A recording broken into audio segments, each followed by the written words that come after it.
Mlinda kiongozi kimeshaondoka na kiongozi, lakini lazima wahalifu wao wakabiliwe ipasavyo. Kwa hiyo kikundi hiki sasa kinapigana kwa formation inaitwa SUT, Small Tactical Unit. Kinapigana kwa mpangilio maalum na kwa mfumo halisi wa kijeshi katika mapigano.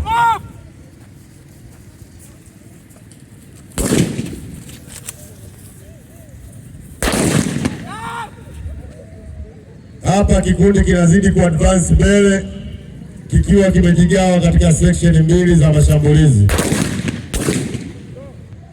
Ni lazima igawanyike katika section mbili ili wakati kimoja kina advance kingine kiweze kupeleka moto mkali kwa adui.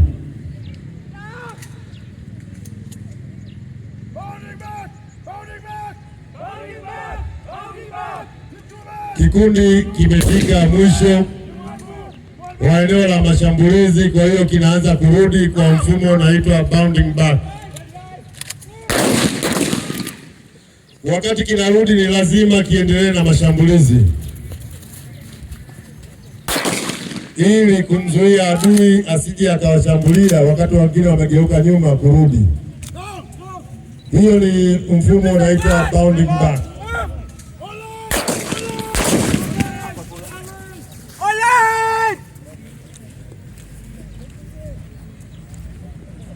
Hapa kikundi kimekaa katika formation ya single file, kwa maana ya kwamba wote wako mstari mmoja. Kwa hiyo kinaanza kurudisha nyuma askari mmoja mmoja kwa mpangilio maalum, kutoka kulia na kushoto, mmoja mmoja wakiwa wanarudi nyuma, na kila anayetoka lazima amjulishe kwamba yeye ametoka, ili askari anayefuata ajue kwamba mwenzangu ametoka na ajiandae kwa ajili ya kurudi.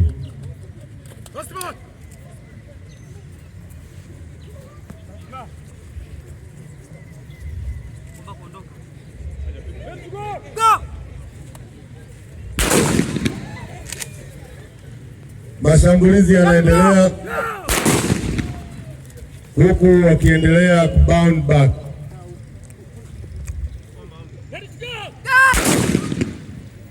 Hapo sasa, ili askari aweze kurudi nyuma, lazima amjulishe mwenzake kwamba anarudi, na lazima aruhusiwe ili kuepusha madhara.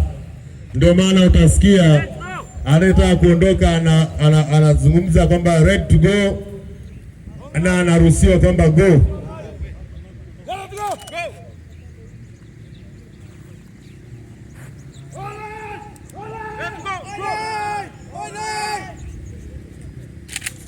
Mheshimiwa mgeni rasmi, ukiangalia silaha zinazotumika na askari hawa zinazingatia sana usalama ili kuepusha madhara ya wao kwa wao. Hivyo silaha inaelekezwa eneo la mashambulizi mara baada ya askari aliyekuwa mbele kuondoka.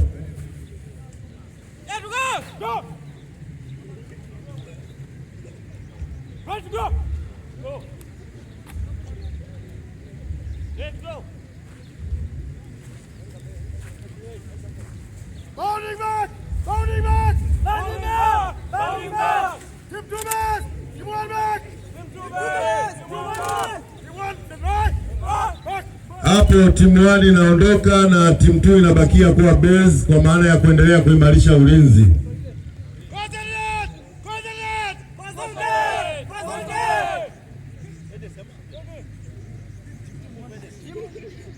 Kuweza kumuondoa eneo hilo kwa ajili ya kumpeleka kwenye matibabu.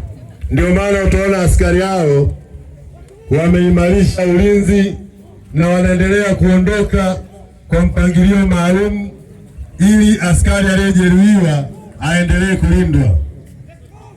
Hiyo ni tactical movement